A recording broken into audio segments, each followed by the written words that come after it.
আসসালামু আলাইকুম। আমন্ত্রণ বাংলা ভিশন সংবাদে আপনাদের সাথে আছি নাদিরা আশরাফ। শুরুতেই বিআরবি কেবলস সংবাদ শিরোনাম।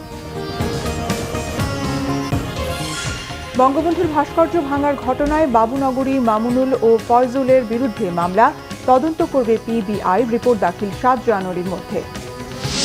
63 জেলা ও 380 উপজেলায় বঙ্গবন্ধুর ভাস্কর্যের নিরাপত্তা নিশ্চিতের নির্দেশ হাইকোর্টের। কুষ্টিয়ায় গ্রেফতার 4 জনের রিমান্ডে শুনানি কাল। শাস্তি হবে ভুয়া মুক্তিযোদ্ধাদের, প্রকাশ হবে রাজাকারের তালিকার গেজেট। মন্ত্রিসভার আইনের খসড়া অনুমোদন। হাজী সেলিমের মদিনা পেট্রোল পাম্প বাদ রেখে বুড়িগঙ্গা তীরে দিনভর উচ্ছেদ অভিযান, গুড়িয়ে দেওয়া হয়েছে 171 স্থাপনা।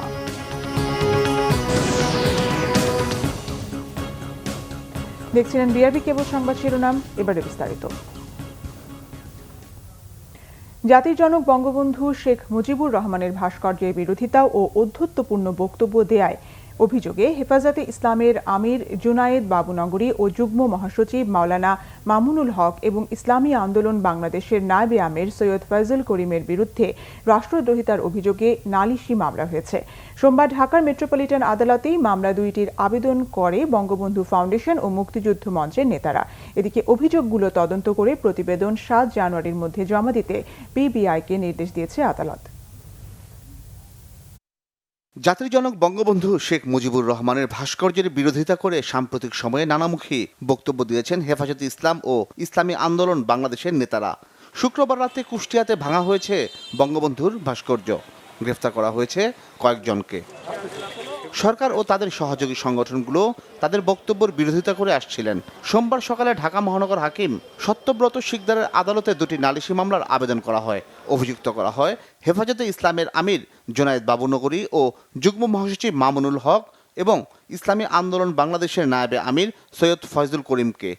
জাতির পিতাকে অবমাননার মাধ্যমে তারা বাংলাদেশের সার্বভৌমত্বে আঘাত করেছে এবং স্বাধীনতা এবং মুক্তিযুদ্ধের বিপক্ষে তারা অবস্থান নিয়েছে। তারা যেসব করেছে সেগুলো আমরা আদালতের কাছে উপস্থাপন করেছি। আমরা 3 জনের বিরুদ্ধে অভিযোগ এনেছি। অভিযোগকারীর আশঙ্কা উস্কানিমূলক বক্তব্যের কারণে দেশের পরিস্থিতি আরও খারাপ হতে পারে। এই দণ্ডবিধির 120-এর খ এবং 153 ও 124-এর ক ধারায় তার বিরুদ্ধে রায় সৃষ্টি করা, ষড়যন্ত্র এবং রাষ্ট্রদ্রোহিতার অপরাধের অভিযোগ এনে আজকে বিজ্ঞ মুখ্য মহানগর হাকিম আদালতের মামলা দায়ের করেছি। উভয় পক্ষের শুনানি শুনে জুনায়েদ বাবুনগরী, মামুনুল হক ও ফয়জুল করিমের বিরুদ্ধে অভিযোগ পিবিআইকে তদন্ত করে প্রতিবেদন 7 জানুয়ারির মধ্যে জমা দেওয়ার নির্দেশ দিয়েছে আদালত। জিয়া খান, বাংলা ভিশন, ঢাকা। অন্যদিকে দেশের সব জেলা ও উপজেলা সদরে বঙ্গবন্ধুর ভাস্কর্য ও মুরালের নিরাপত্তা নিশ্চিত করার নির্দেশ দিয়েছে হাইকোর্ট। সোমবার বিচারপতি FRM নাজমুল আহসান ও বিচারপতি শাহিদ নুরুদ্দিনের হাইকোর্ট বেঞ্চ এই আদেশ দেন। মন্ত্রিপরিষদ সচিব, স্বরাষ্ট্র সচিব সহ সংশ্লিষ্টদের এই নির্দেশ বাস্তবায়ন করতে বলা হয়েছে। এই সংক্রান্ত এক রুলের শুনানি কাল আইনজীবীর সম্পূরক আবেদনের প্রেক্ষিতে এই আদেশ দেওয়া হয়। আদালতে রিটের পক্ষে শুনানি করেন আইনজীবী বশির আহমেদ। আদালতে রাষ্ট্রপক্ষ আদালতের নির্দেশনা বাস্তবায়নের অগ্রগতি দাখিল করে। এতে বলা হয়, এরই মধ্যে 380টি উপজেলা ও 63টি জেলায় মুক্তিযোদ্ধা কমপ্লেক্সের সামনে জাতির পিতার মুরাল স্থাপন করা হয়েছে। উনি তো বলেছেন যে কুষ্টিয়ার যে ঘটনা ঘটেছে সেটা অত্যন্ত দুঃখজনক। রাষ্ট্রের দায়িত্ব হলো জাতির পিতা বঙ্গবন্ধু শেখ মুজিবুর রহমানের মুরাল বা ভাস্কর্য যেখানে যেটা থাকবে সেটা সম্পূর্ণ নিরাপত্তা দিতে হবে এবং সেই অনুভূতি বা প্রয়োজনের তাগিদ থেকেই কিন্তু আজকে ওনারা এই আদেশটা দিয়েছেন, লিখিত আদেশ দিয়েছেন এবং প্রত্যেকটি ভাস্কর্যের যেন নিরাপত্তা বিধান করা হয়।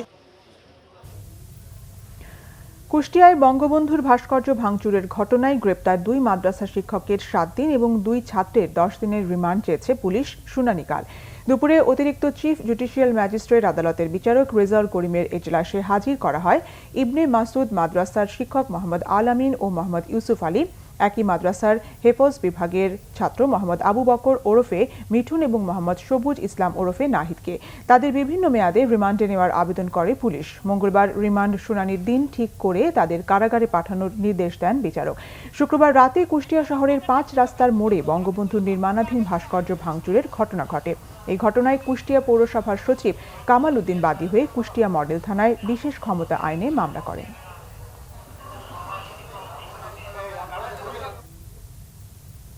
এদিকে সড়ক পরিবহন ও সেতুমন্ত্রী ওবায়দুল কাদের বলেছেন, যারা বঙ্গবন্ধুর ভাস্কর্যের উপর হামলা করবে তাদের চরম মূল্য দিতে হবে, এটা কোনোভাবেই আপোষ করা যায় না। আর তথ্যমন্ত্রী ডক্টর হাসান মাহমুদ বলেছেন, মুক্তিযুদ্ধের সময় মুক্তিযোদ্ধাদের যারা কাফের বলে ফতোয়া দিয়েছিল তাদের অনুসারীরাই বঙ্গবন্ধুর ভাস্কর্য ভাঙার মতো কাজ করছে। সোমবার সকালে সচিবালয়ে সাম্প্রতিক বিষয়ে সংবাদ সম্মেলনে ভাস্কর্য নিয়ে কথা বলেন সড়ক পরিবহন ও সেতু মন্ত্রী ওবায়দুল কাদের। তিনি বলেন, হেফাজতের আন্দোলনের নেপথ্যে বিএনপির উস্কানি আছে কিনা তা খতিয়ে দেখা হচ্ছে।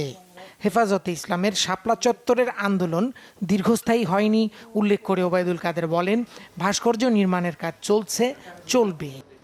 তারা যেটা করেছে, ঢাকা বিশ্ববিদ্যালয় মধুদার ভাস্কর্যের উপর হামলা করেছে। আমি মনে করি বঙ্গবন্ধুর ভাস্কর্যের উপর হামলা করে এবং এটা যারাই করবে, এই ধৃষ্টতা যারাই দেখাবে তাদেরকে চরম মূল্য দিতে। এদিকে সোমবার সচিবালয়ে তথ্যমন্ত্রী ডক্টর হাসান মাহমুদের সাথে সৌজন্য সাক্ষাৎ করেন ক্লাইমেট জার্নালিস্ট ফোরামের সদস্যরা। এরপর তথ্যমন্ত্রী বলেন, একটি রাজনৈতিক দল পৃষ্ঠপোষকতা দেয় বলেই মৌলবাদী অপশক্তি মাঝে মাঝে ফনা তোলার চেষ্টা করে, অথচ সেই দলের প্রতিষ্ঠাতারও দেশের বিভিন্ন জায়গায় ভাস্কর্য আছে।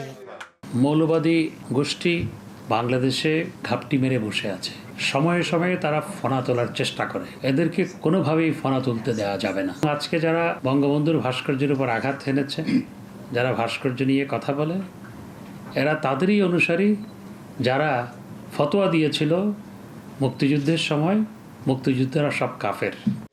ভাস্কর্য ভাঙার বিষয়ে কারো বিরুদ্ধে জড়িত থাকার সুনির্দিষ্ট অভিযোগ পেলে ব্যবস্থা নেওয়া হবে বলেও জানান তথ্যমন্ত্রী। সেটি তো তারা বর্জন করছেন না। দীপন দেওয়ান, বাংলা ভিশন, ঢাকা। অসত্য তথ্য দিয়ে মুক্তিযোদ্ধা হয়ে থাকলে তাদেরকে শাস্তির আওতায় আনা হবে এমন বিধান রেখে জাতীয় মুক্তিযোদ্ধা কাউন্সিল আইন 2020-এর খসড়ার নীতিগত অনুমোদন দিয়েছে মন্ত্রিসভা। নতুন এই আইনে রাজাকারদের তালিকা ও গেজেট প্রকাশের সুপারিশ করবে জাতীয় মুক্তিযোদ্ধা কাউন্সিল। এদিকে করোনার দ্বিতীয় ঢেউ মোকাবেলায় আবারও সর্বস্তরে মাস্ক পরা নিশ্চিতের তাগিদ দিয়েছেন প্রধানমন্ত্রী শেখ হাসিনা। স্থানীয় সরকার মন্ত্রণালয় ও নিজ দলের যে কোনো অনুষ্ঠানেও মাস্ক পরা নিশ্চিতের নির্দেশ দিয়েছেন তিনি। সোমবার সচিবালয় মন্ত্রিসভার নিয়মিত বৈঠকে গণভবন থেকে ভিডিও কনফারেন্সের মাধ্যমে যুক্ত হন প্রধানমন্ত্রী শেখ হাসিনা। প্রায় 2 ঘন্টার এই বৈঠক শেষে মন্ত্রিপরিষদ সচিব খন্দকার আনোয়ারুল ইসলাম জানান, প্রধানমন্ত্রীর সভাপতিত্বে জাতীয় মুক্তিযোদ্ধা কাউন্সিল আইন 2020-এর খসড়ার নীতিগত অনুমোদন দেয়া হয়েছে। আইনটি সংসদে পাশ হলে 2002 সালের আগের আইনটি বাতিল হয়ে যাবে। অসত্য তথ্যের ভিত্তিতে গ্যাজেটভুক্ত ও সনদপ্রাপ্ত অমুক্তিযোদ্ধাদের বিরুদ্ধে আইনানুগ ব্যবস্থা গ্রহণের সুপারিশ করবে। এখন এটা ডিপেন্ড করবে আপনি কেমন টাইপের তার অপরাধটা কি, সে কি সার্টিফিকেট নিছে না অন্য কোনো বেনিফিট নিছে না দুইটাই নিছে বা আরও বেশি কিছু নিছে বা তার সন্তানও ওই বেনিফিট নিছে কিনা, এই জাতীয় যেটা আইনানুগভাবে যেটা আসবে। মুক্তিযুদ্ধের সময় রাজাকার, আলবদর, আল শামস বাহিনীর সদস্য হিসেবে কর্মকাণ্ডে লিপ্ত ছিলেন বা আধা সামরিক বাহিনীর সদস্য হিসেবে সশস্ত্র যুদ্ধে নিজেদের থেকে বাংলাদেশের স্বাধীনতা বা মুক্তিযুদ্ধে বিরোধিতা করছে, তাদের একটা তালিকা করার জন্য আর কি। রাজাকারের তালিকা প্রকাশে দেরির কারণ জানান মুক্তিযুদ্ধ বিষয়ক মন্ত্রী আ.ক.ম. মোজাম্মেল হক। আইনগত ভিত্তি এখনো ছিল না, আশা করছি ভবিষ্যতে আইনগত ভিত্তি হবে, স্বাধীনতা বিরোধীদের তালিকা প্রস্তুত করা, এবং যখন হবে তো সেই নীতিমালা অনুসারে পরবর্তীতে এই তালিকা প্রণয়ন হবে এবং প্রকাশিত হবে। বৈঠকে সরকারি ও বেসরকারি প্রতিষ্ঠানের ডাটা কালিয়াকৈরে হাইটেক পার্কে রাখার সিদ্ধান্ত হয়। এছাড়া প্রতি বছর 18 ডিসেম্বর জাতীয় ও আন্তর্জাতিক অভিবাসী দিবস হিসাবে পালনের সিদ্ধান্ত নিয়েছে মন্ত্রিপরিষদ। সৈয়দ আব্দুল মুহিত, বাংলা ভিশন, ঢাকা। আইনি জটিলতায় সংসদ সদস্য হাজী সেলিমের মালিকানাধীন মদিনা পেট্রোল পাম্পের মূল অংশ বাদ রেখেই আশেপাশের অবৈধ স্থাপনা উচ্ছেদ করেছে বিআইডব্লিউটিএ। সকাল থেকে চলে অভিযানে 171টি স্থাপনা গুড়িয়ে দেওয়া হয়। কোনো নোটিশ ছাড়া জোর করে উচ্ছেদের অভিযোগ ভুক্তভোগীদের।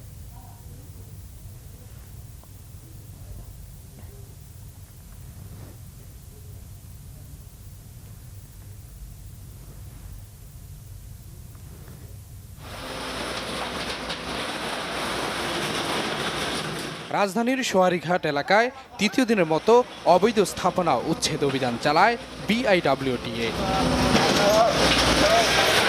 বুড়িগঙ্গার তীরে গড়ে ওঠা অবৈধ স্থাপনা উচ্ছেদের এক পর্যায়ে মদিনা ফিলিং স্টেশনের কাছে পৌঁছায় উচ্ছেদকারীরা।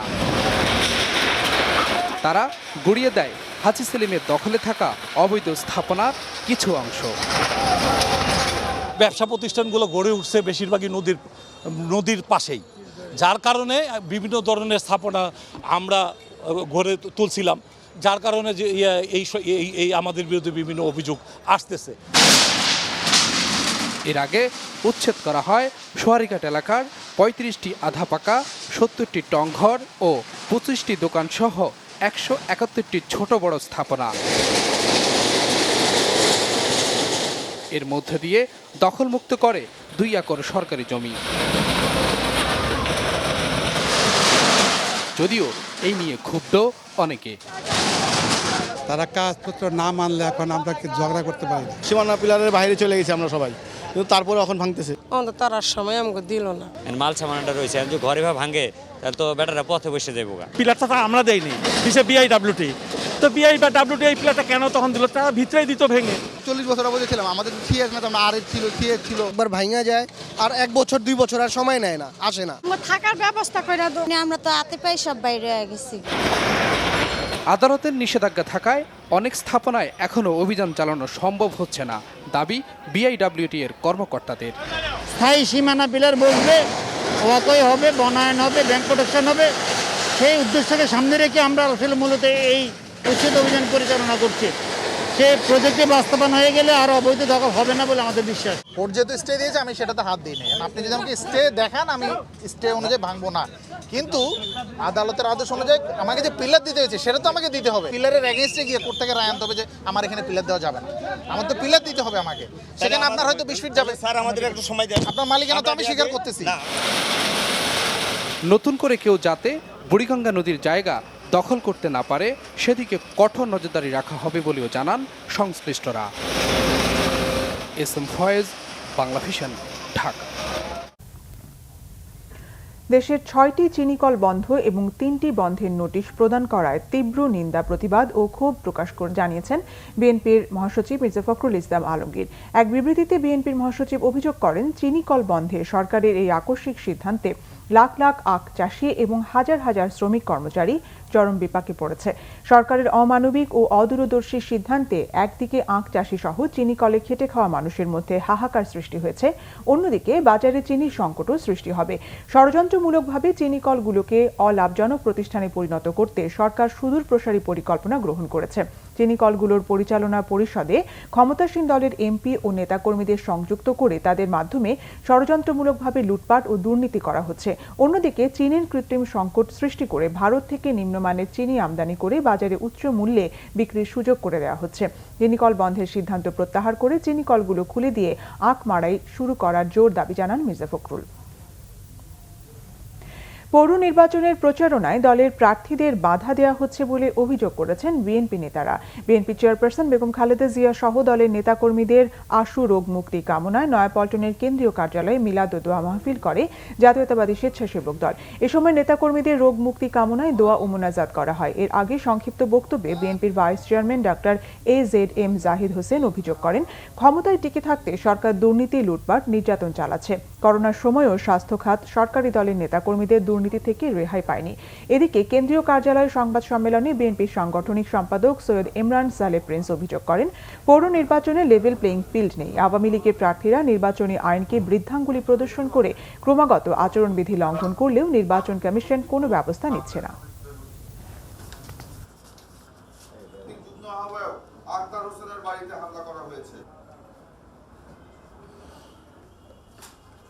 এসব নির্বাচনে কোনো সুষ্ঠু পরিবেশ নাই কোনো লেভেল প্লেইং ফিল্ড। বিএনপির প্রার্থীদের প্রচারণায় বাধা দিচ্ছে, পোস্টার ছিঁড়ে ফেলছে, কোনো জায়গায় পোস্টার ঝুলাতেও দিচ্ছে না। বিএনপির প্রার্থীদের পথসভা করতে দেওয়া হচ্ছে না। এমনকি বিএনপির নেতাকর্মী, এমনকি সাধারণ ভোটারদের ভয়ভীতি প্রদর্শন করা হচ্ছে। ভোট কেন্দ্রে না যাওয়ার জন্য তাদেরকে বলা হচ্ছে। ক্ষমতাসীন দলের এহেন কর্মকাণ্ডের বিরুদ্ধে সংশ্লিষ্ট নির্বাচনী কর্মকর্তার কাছে লিখিত ও মৌখিক অভিযোগ করা হলেও তারা এ বিষয়ে কোনো পদক্ষেপই গ্রহণ করছে না। জনগণের ভোটাধিকার প্রতিষ্ঠার জন্যই ফরিদপুর পৌর নির্বাচনে বিএনপি অংশ নিয়েছে বলে জানিয়েছেন দলটির নেতারা। এই নির্বাচনে জনগণ তাদের ভোটাধিকার প্রয়োগ করে দুর্নীতি, লুটপাট ও অপশাসনের জবাব দেবে বলে আশা বিএনপি নেতাদের।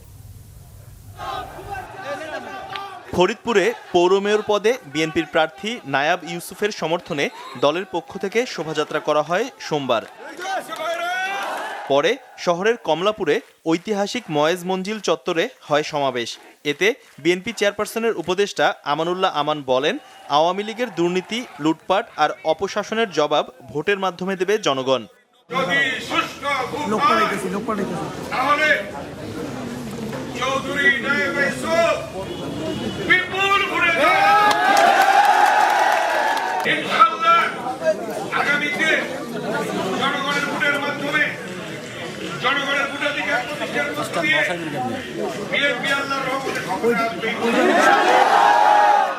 এ সময় বিএনপি চেয়ারপারসনের উপদেষ্টা হাবিবুর রহমান হাবিব, দলের যুগ্ম মহাসচিব খায়রুল কবির খোকন, সহ সাংগঠনিক সম্পাদক শহীদুল ইসলাম বাবুল, যুবদলের সাধারণ সম্পাদক সুলতান সালাউদ্দিন টুকু, বিএনপি নেতা ইঞ্জিনিয়ার ইশরাক হোসেন, মেয়র প্রার্থী নায়াব ইউসুফ, বিএনপি নেতা মোস্তাফিজুর রহমান বাবুল, যুবদলের কেন্দ্রীয় নেতা মাহবুবুল হাসান পিঙ্কু ছাড়াও উপস্থিত ছিলেন জহিরুল হক শাহজাদা মিয়া সহ স্থানীয় নেতারা। আরেক সমাবেশে ইঞ্জিনিয়ার ইশরাক হোসেন বলেন, এ লড়াই জনগণের অধিকার আদায়ের লড়াই।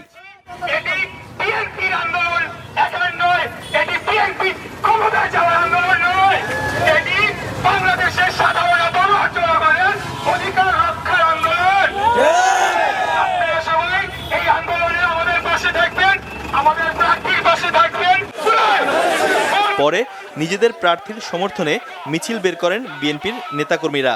মিছিলটি শহরের গুরুত্বপূর্ণ শহর প্রদক্ষিণ করে। শিহাব হোসেন, বাংলাভিশন, ঢাকা। করোনায় আক্রান্ত হয়ে দেশে একদিনে আরও ৩৬ জনের মৃত্যু হয়েছে। এ নিয়ে মৃতের সংখ্যা দাঁড়ালো ৬,৮৭৪ জনে। সোমবার স্বাস্থ্য অধিদপ্তরের এক প্রেস বিজ্ঞপ্তিতে জানানো হয়, গত ২৪ ঘন্টায় ১৪,৩৬৯টি নমুনা পরীক্ষায় ২,১৯৮ জনের করোনা শনাক্ত হয়েছে। এ নিয়ে মোট করোনা শনাক্ত হলেন ৪,৭৯,৭৪৩ জন। গত ২৪ ঘন্টায় সুস্থ হয়েছেন ২,৬৬৩ জন। এ নিয়ে করোনা থেকে সুস্থ হলেন ৩,৯৮,৬২৩ জন। গত ২৪ ঘন্টায় শনাক্তের হার ১৫.৩০, সুস্থতার হার ৮৩.০৯ আর মৃত্যুর হার ১.৪৩। মারা যাওয়া ৩৬ জনের মধ্যে ২৪ জন পুরুষ এবং ১২ জন নারী। করোনার দ্বিতীয় ঢেউয়ের প্রভাবে তৈরি পোশাক শিল্পের রপ্তানি ৬ থেকে ৮ শতাংশ কমেছে। পোশাকের দরপতন হয়েছে ৫ শতাংশ। এ সংকট থেকে পোশাক শিল্পের সুরক্ষায় নীতি সহায়তা অব্যাহত রাখার পাশাপাশি সরকারি প্রণোদনা প্যাকেজের মেয়াদ বৃদ্ধির দাবি জানিয়েছে বিজিএমইএ।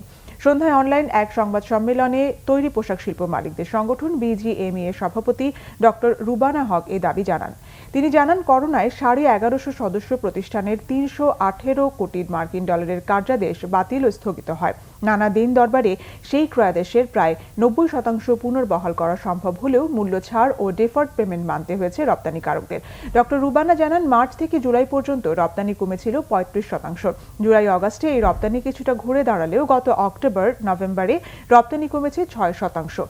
এ চিত্র পোশাক শিল্পের জন্য উদ্বেগের। পোশাক শিল্পের আকাশে ঘনীভূত হওয়া এই মেঘ দূর করতে এখনই প্রস্তুতি নিতে সরকারের প্রতি আহ্বান জানান বিজিএমইএ নেতারা। করোনা ভাইরাসের দ্বিতীয় ঢেউয়ের শঙ্কা সত্ত্বেও কক্সবাজার সমুদ্র সৈকতে ভিড় করছেন পর্যটকরা।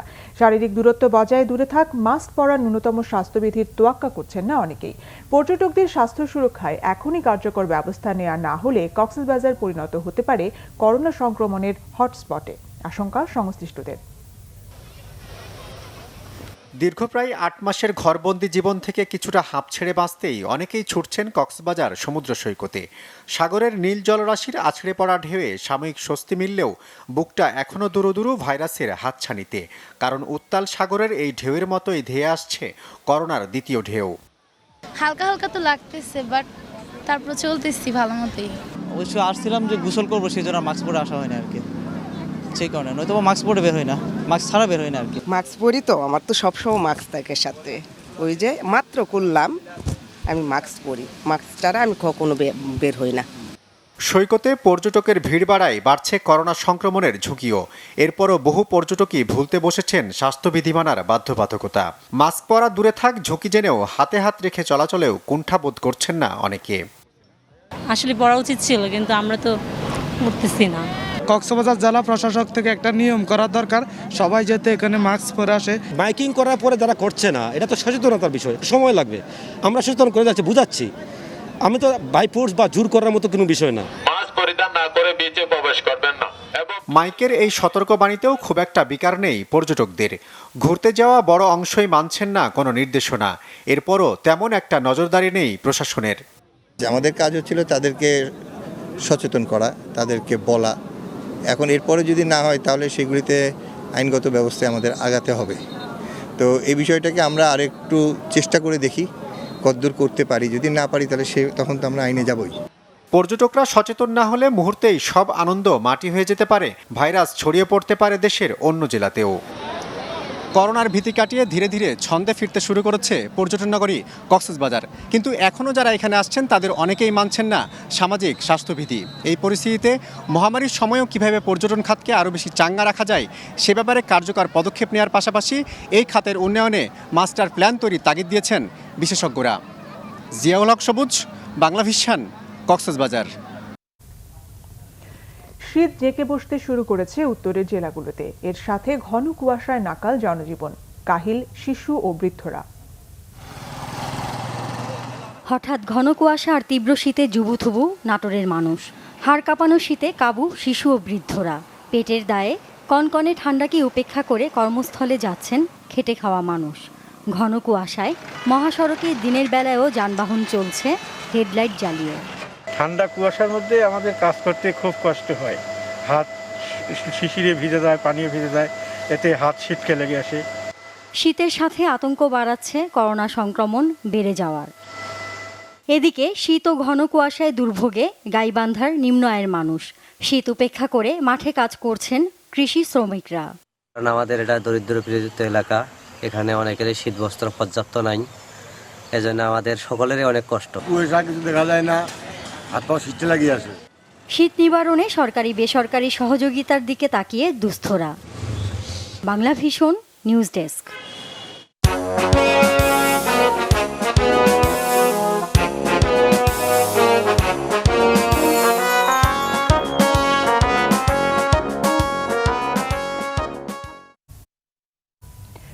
সাতক্ষীরা, গোপালগঞ্জ, চুয়াডাঙ্গা ও গাইবান্ধা মুক্ত দিবস আজ। নানা আয়োজনে দিবসটি উদযাপন করেছে স্থানীয় বিভিন্ন সামাজিক সাংস্কৃতিক সংগঠন। ৭১-এর এই দিনে সাতক্ষীরার দামাল ছেলেরা 303 আর SLR এর ফাঁকা গুলি ছুটতে ছুটতে সাতক্ষীরা শহরে ঢোকে। ওরাই স্বাধীন বাংলার পতাকা। স্বজন হারানোর বেদনা ভুলে সেদিন মুক্তিযোদ্ধাদের সঙ্গে রাস্তায় নেমে আসেন মুক্তি পাগল জনতা। ৭১-এর এই দিনে হানাদার মুক্ত হয়েছিল গোপালগঞ্জ শহরও। সূর্য ওঠার সাথে সাথে বিভিন্ন এলাকা থেকে দলে দলে বিভক্ত হয়ে মুক্তিযোদ্ধারা শহরে ঢোকে। হাতে তাদের উদ্যত রাইফেল ও বাংলাদেশের মানচিত্র খচিত রক্ত লাল সূর্য সম্বলিত গাঢ় সবুজ জমিনের পতাকা, মুখে বিজয়ের হাসি। দিনটি জেলাবাসীর কাছে আজও স্মরণীয় ঘটনা এবং শ্রেষ্ঠ স্মৃতি। এই দিনে পাকিস্তানি হানাদার বাহিনীর সঙ্গে ৯ মাস যুদ্ধ করে মুক্তির স্বাদ পায় গাইবান্ধার মুক্তিযোদ্ধারাও।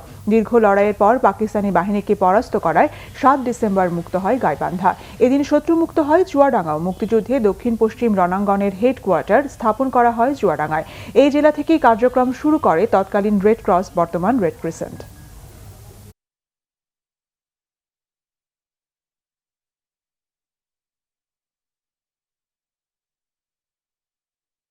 হবিগঞ্জের নবীগঞ্জে বাস চাপায় একই পরিবারের ৩ জন সহ ৮ জন নিহত হয়েছে, আহত হয়েছে অন্তত ১০ জন। এদিকে সড়ক দুর্ঘটনায় মুন্সিগঞ্জের গজারিয়া ও ভোলার ইলিশায় আরও ৪ জন নিহত হয়েছেন। সোমবার বিকেলে ঢাকা থেকে সিলেটগামী বিআরটিসির একটি যাত্রীবাহী বাস বিপরীত দিক থেকে আসা সিএনজিকে চাপা দেয়। এতে ঘটনাস্থলেই মারা যান নারী ও শিশুসহ একই পরিবারের ৩ জন সহ ৮ জন। আহত হয়েছেন আরও ১০ জন। ঘটনাস্থল থেকে তাদেরকে উদ্ধার করে স্বাস্থ্য কমপ্লেক্সে ভর্তি করা হয়। এদিকে ভোলার ইলিশা সড়কের ব্যারিস্টারের কাচারি এলাকায় বাস চাপা দিয়েছে উল্টো দিক থেকে আসা একটি সিএনজি অটোরিকশাকে। এতে ঘটনাস্থলেই মারা যান ২ জন। এদের একজন সদর উপজেলা চর সীতারাম সরকারি প্রাথমিক বিদ্যালয়ের প্রধান শিক্ষক। ঘটনার প্রতিবাদে উত্তেজিত জনতা সড়ক অবরোধ করে বাসটিতে আগুন ও ভাঙচুর করে। পরে পুলিশ পরিস্থিতি নিয়ন্ত্রণে আনে। অন্যদিকে সোমবার সকালে ঢাকা চট্টগ্রাম মহাসড়কের মুন্সিগঞ্জের গজারিয়ায় একটি পিকআপ ভ্যান নিয়ন্ত্রণ হারিয়ে সড়কের পাশের দোকানে ঢুকে পড়ে। এ সময় ঘটনাস্থলেই 2 পথচারী নিহত হন। বঙ্গবন্ধুর ভাস্কর্য ভাঙার সাথে জড়িত সকলকে দ্রুত আইনের আওতায় না আনলে প্রয়োজনে শিক্ষার্থীরাও এদের প্রতিহত করবে বলে জানিয়েছেন ঢাকা বিশ্ববিদ্যালয়ের উপাচার্য অধ্যাপক ডক্টর আখতারুজ্জামান। সকালে ঢাকা বিশ্ববিদ্যালয়ের শিক্ষক সমিতি আয়োজিত মানববন্ধনে একথা বলেন তিনি। ঢাবি উপাচার্য বলেন, ভাস্কর্য হচ্ছে সভ্যতার প্রতীক। এর বিরুদ্ধে অবস্থান নেওয়াদের বিষয়ে আইন শৃঙ্খলা বাহিনীকে দ্রুত পদক্ষেপ নিতে হবে।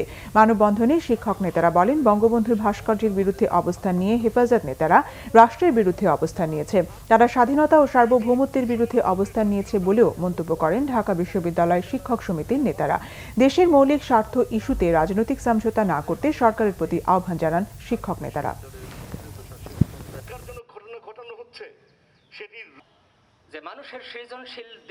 মনে রাখতে হবে, ঢাকা বিশ্ববিদ্যালয় পরিবার, ঢাকা বিশ্ববিদ্যালয় শিক্ষক সম্প্রদায়, ঢাকা বিশ্ববিদ্যালয়ের শিক্ষার্থী, ঢাকা বিশ্ববিদ্যালয় পরিবারের সদস্যবৃন্দ যখন কোনো কাজে অংশগ্রহণ করবে তখন এই দেশের জনগণের প্রতিনিধিত্ব নিয়েই এবং আপামর মানুষেরই অংশগ্রহণ হবে। আমরা চাই না কোনো ক্রমেই এই ধরনের একটি অনভিপ্রেত ঘটনাকে সামগ্রিকভাবে বহু মানুষের অংশগ্রহণে প্রতিরোধ করতে হবে। জয়ের মাস সেই বঙ্গবন্ধুর ভাস্কর্য অবমাননা ও উগ্র সাম্প্রদায়িক গোষ্ঠীর অপপ্রচারের প্রতিবাদে দেশের বিভিন্ন জায়গায় মানববন্ধন হয়েছে। বঙ্গবন্ধুর ভাস্কর্য ভাঙার প্রতিবাদে টাঙ্গাইলে মাওলানা ভাসানী বিজ্ঞান ও প্রযুক্তি বিশ্ববিদ্যালয় বঙ্গবন্ধু পরিষদ বিশ্ববিদ্যালয়ের প্রশাসনিক ভবনের সামনে মানববন্ধন করে। এ সময় বক্তারা বলেন, বঙ্গবন্ধু মানে এদেশের স্বাধীনতা, পতাকা ও মাতৃভূমি। খুলনা মহানগর মহিলা লীগের মানববন্ধনে বক্তারা রাতের আধারে বঙ্গবন্ধুর ভাস্কর্য ভাঙচুরকারীদের চোর বলে আখ্যায়িত করেন। এদিকে গোপালগঞ্জে জেলা স্বেচ্ছাসেবক লীগ শহরে বিক্ষোভ মিছিল করেছে। গাইবান্ধা জেলা আওয়ামী লীগের উদ্যোগে প্রতিবাদ সমাবেশ ও বিক্ষোভ মিছিল হয়েছে। প্রগতিশীল রাজনৈতিক, সামাজিক ও সাংস্কৃতিক সংগঠন কুষ্টিয়ার ব্যানারে ধর্মভিত্তিক রাজনীতি নিষিদ্ধ সহ সাম্প্রদায়িক শক্তিকে রুখে দাঁড়ানোর আহ্বানে মানববন্ধন হয়েছে। মেহেরপুরে আওয়ামী লীগ ও বিভিন্ন সহযোগী সংগঠন বিক্ষোভ মিছিল, পথসভা ও মানববন্ধন করেছে। নোয়াখালীতে বিক্ষোভ মিছিল ও সমাবেশ করেছে জেলা যুবলীগ। এদিকে পাবনায় স্বাধীনতা শিক্ষক পরিষদ মানববন্ধন করেছে। সাতক্ষীরায় জেলা আওয়ামী লীগের আয়োজনে বিক্ষোভ সমাবেশ ও গণমিছিল হয়।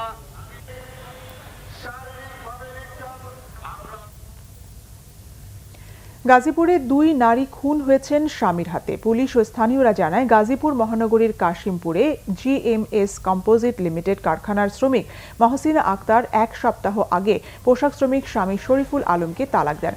এরই জেরে শরীফুল বটি দিয়ে কুপিয়ে মহসিনাকে হত্যা করে। ধস্তাধস্তিতে শরীফুলও আহত হয়। তাকে হাসপাতালে ভর্তি করেছে পুলিশ। এদিকে শ্রীপুরের মুলাইদ এলাকায় পারিবারিক কলহের জেরে স্ত্রী মর্জিনা বেগমকে পিটিয়ে হত্যা করেছে স্বামী সজীব মিয়া। অভিযুক্ত স্বামীকে গ্রেফতার করে জেল হাজতে পাঠিয়েছে পুলিশ।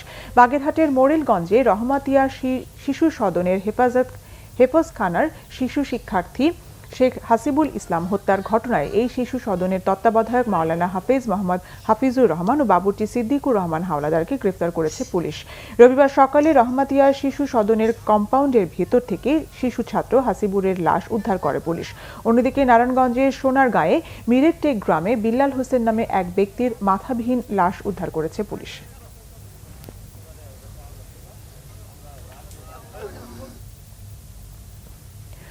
করোনায় মৃদু সংক্রমিতদের ক্ষেত্রে আইভারমেকটিন ওষুধ ব্যবহারে আশাব্যঞ্জক ফল পাওয়া গেছে বলে জানিয়েছে সংক্রামক রোগ গবেষণা ও চিকিৎসা প্রতিষ্ঠান ICDDRB।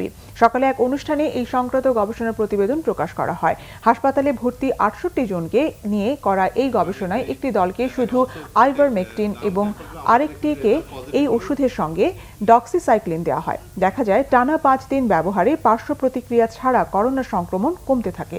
শুধু আইভারমেকটিন নেওয়া 77 ভাগ রোগী 14 দিন পর করোনা মুক্ত হন। গবেষকদের আশা, এই ওষুধের কার্যকারিতায় সংক্রমণের হার কমবে। তবে আরও কার্যকারিতা প্রমাণে বড় পরিসরে ক্লিনিক্যাল ট্রায়ালের তাগিদ দেন গবেষকরা। পাশাপাশি ডাক্তারের পরামর্শ ছাড়া কোনো ওষুধ না খেতে সতর্ক করেন। এটি বোধহয় প্রথম স্টাডি আমাদের বাংলাদেশ থেকে, যেটা আমরা ওইভাবে আমরা করতে পেরেছি। যত তাড়াতাড়ি এই ড্রাগটা দেওয়া যেতে পারে, ভাইরাস লোডটা কমে আসবে। ভাইরাস লোড করলে ওনাদের যে সাবসিকুয়েন্ট যেটা আছে, যে ইমিউনোলজিক্যাল রেসপন্স বলে বা সাইটোকাইন স্ট্রম যে কথাগুলো বলে, ওগুলো হয়তো কমে আসবে। মুন্সিগঞ্জের শিমুলিয়া থেকে মাদারীপুরের শিবচরে যাবার পথে ড্রেজারের পাইপের সাথে ধাক্কা লেগে একটি ডাম ফেরির তলা ফেটে ডুবে গেছে। বাংলাবাজার ফেরিঘাট সূত্র জানায়, রবিবার রাত 12টার দিকে ডাম ফেরি রানীগঞ্জ শিমুলিয়া ঘাট থেকে 7টি বাস সহ 22টি যানবাহন নিয়ে মাদারীপুরের বাংলাবাজার ঘাটের উদ্দেশ্যে রওনা দেয়।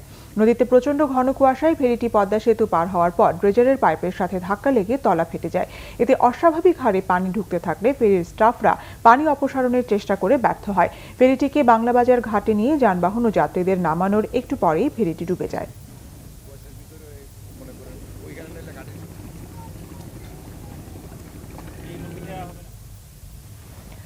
নরসিংদীর রায়পুরা উপজেলা নীলক্ষা ইউনিয়নের আতস আলী বাজারে নতুন আউটলেট এজেন্ট ব্যাংকিং এর উদ্বোধন করেছে ইসলামী ব্যাংক বাংলাদেশ লিমিটেড। আজকের সঞ্চয় আগামী দিনের শক্তি স্লোগানে সোমবার দুপুরে আউটলেটটি উদ্বোধন করা হয়। এতে সভাপতিত্ব করেন ইসলামী ব্যাংকের শাখা প্রধান এভিপি মোহাম্মদ মামুনুল ইসলাম। ভার্চুয়াল বক্তব্য রাখেন প্রধান অতিথি ব্যাংকের সিনিয়র এক্সিকিউটিভ ভাইস প্রেসিডেন্ট এবং হেড অব জোন মোহাম্মদুল্লাহ। উপস্থিত ছিলেন রায়পুর উপজেলার ভাইস চেয়ারম্যান হাজী আব্দুল মোমিন, বাংলাদেশ প্রাথমিক বিদ্যালয় শিক্ষক সমিতির সিনিয়র সহসভাপতি খোরশেদ আলম ও সাধারণ সম্পাদক সাখাওয়াত হোসেন, জেলা পরিষদ সদস্য রাজীব আহমেদ, আতস আলী বাজার কমিটির সাধারণ সম্পাদক আসগর আলী সহ অন্যান্যরা।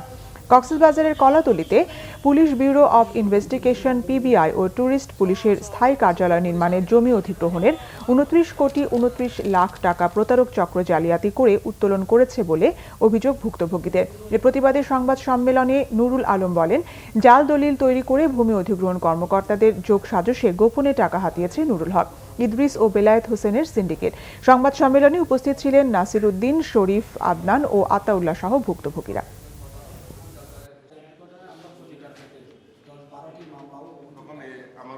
এবারে ক্লেমেন্ট খেলা সংবাদ।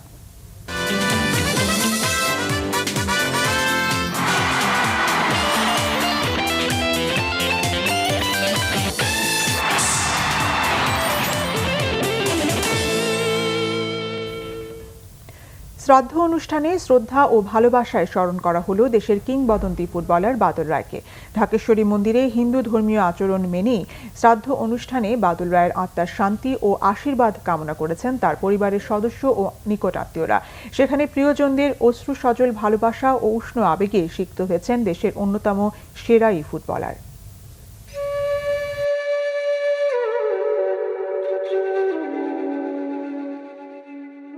মোহামেডান ক্লাব, বাফুফে ভবন, সোনালী অতীত ক্লাব সহ স্টেডিয়াম পাড়ায় প্রিয় মুখ ছিলেন বাদল রায়। খেলোয়াড়ি জীবন শেষে সংগঠক হিসেবে নিজেকে তুলে এনেছিলেন অন্য উচ্চতায়। তার পদচারণায় মুখরিত ছিল বাফুফে ভবন, অলিম্পিক অ্যাসোসিয়েশন থেকে পুরো বঙ্গবন্ধু স্টেডিয়াম চত্বর। সেই মানুষটি জীবন যুদ্ধে হেরে 22 নভেম্বর বিদায় নেন পৃথিবী থেকে। প্রিয় বাদল রায়কে হারিয়ে এখনও শোকে কাতর ফুটবল আঙ্গন। বাদলের ব্যবহার ছিল অমায়িক, সে বিনয়ী ছিল, প্লেয়ার হিসেবে জন্য ছিল, কর্মকর্তা ছিল, অলওয়েজ তার মুখে হাসি লেগে থাকতো। বাফুফে নির্বাচন নিয়ে তার উপর যে অকথ্য নির্মম মানসিক অত্যাচার হয়েছে, বাংলাদেশের ফুটবল কিভাবে আগাবে? টাকা এবং খেলা এবং নিজেদের প্যানেলের লোকরা বিশ্বাসঘাতকতা করেছে। বাদল যখন ফুটবল নিয়ে দৌড় দিত, তা আমার মনে হয় মুক্তিযুদ্ধের চেতনা দৌড় দিত। সময় সময় তাদের এত অবদান বিভিন্ন দিক থেকে বাংলাদেশকে বাঁচিয়ে রাখছে, মুক্তিযুদ্ধের চেতনাকে বাঁচিয়ে রাখছে। বাদল রায় মানেই ফুটবল, তাই স্ত্রী মাধুরী রায়ের কাছে 32 বছরের বিবাহিত জীবনের স্মৃতি পুরোটাই যেন ফুটবলময়। সংসারের মধ্যে তো আমার সংসারের মধ্যে ফুটবলই ছিল, ফুটবল ছাড়া সে আর কোনো কিছু ভাবেও নেই। আমি বলেছিলাম মানুষের মুখের সাথে রসিকতা করতাম, তাহলে তুমি বিয়ে না করে ফুটবল নিয়েই থাকতে। ফেডারেশনে গেলে আসতো না, এরপরে মোহামেডান ক্লাব অথবা সোনালী ক্লাব থেকে আসতো না সে। খেলোয়াড় ও সংগঠক হিসেবে দেশের ফুটবলে অনেক অবদান বাদল রায়ের, অথচ এমন ফুটবল ব্যক্তিত্বের শ্রাদ্ধ অনুষ্ঠানে বাফুফের কর্মকর্তাদের অনুপস্থিতি ক্ষোভ প্রকাশ করেছেন তার সতীর্থরা। 2017 সালে বাদল যে ব্রেন হ্যামারেজ হওয়ার পরে মাননীয় প্রধানমন্ত্রী ওনাকে যেভাবে সিঙ্গাপুর থেকে ট্রিটমেন্ট করিয়ে এনেছে, তারপরে ওনার উপর যার সেক্রেটারি থেকে শুরু করে ক্লাব সভাপতি সবাইকে মিলে টর্চার করেছে। সে ডেভেলপমেন্ট কমিটির চেয়ারম্যান ছিলেন। $1.5 million every year is coming from FIFA, $500,000 from FC. এই টাকাগুলির হিসাব যেত, যার কারণে বাদলকে যাতে এমন একটা পর্যায়ে নিয়ে গেছে, বাদল আর তার সহ্য করতে পারেনি। বাদল রায়, তুমি রবে নীরবে, বাংলাদেশ ফুটবল প্রেমীদের হৃদয়ে। সাইফুর রহমান চৌধুরী, বাংলা ভিশন, ঢাকা। সংবাদ শেষ করব বিআরবি কেবল শিরোনামগুলো আরেকবার জানাই। বঙ্গবন্ধুর ভাস্কর্য ভাঙার ঘটনায় বাবুনগরী, মামুনুল ও ফয়জলের বিরুদ্ধে মামলা, তদন্ত করবে পিবিআই, রিপোর্ট দাখিল 7 জানুয়ারির মধ্যে। 63 জেলা ও 380 উপজেলায় বঙ্গবন্ধুর ভাস্কর্যের নিরাপত্তা নিশ্চিতের নির্দেশ হাইকোর্টের। কুষ্টিয়ায় গ্রেফতার 4 জনের রিমান্ডের শুনানি কাল। শাস্তি হবে ভুয়া মুক্তিযোদ্ধাদের, প্রকাশ হবে রাজাকারের তালিকার গেজেট, মন্ত্রিসভায় আইনের খসড়া অনুমোদন। হাজী সেলিমের মদিনা পেট্রোল পাম্প বাদ রেখে বুড়িগঙ্গা তীরে দিনভর উচ্ছেদ অভিযান, গুড়িয়ে দেওয়া হয়েছে 171 স্থাপনা।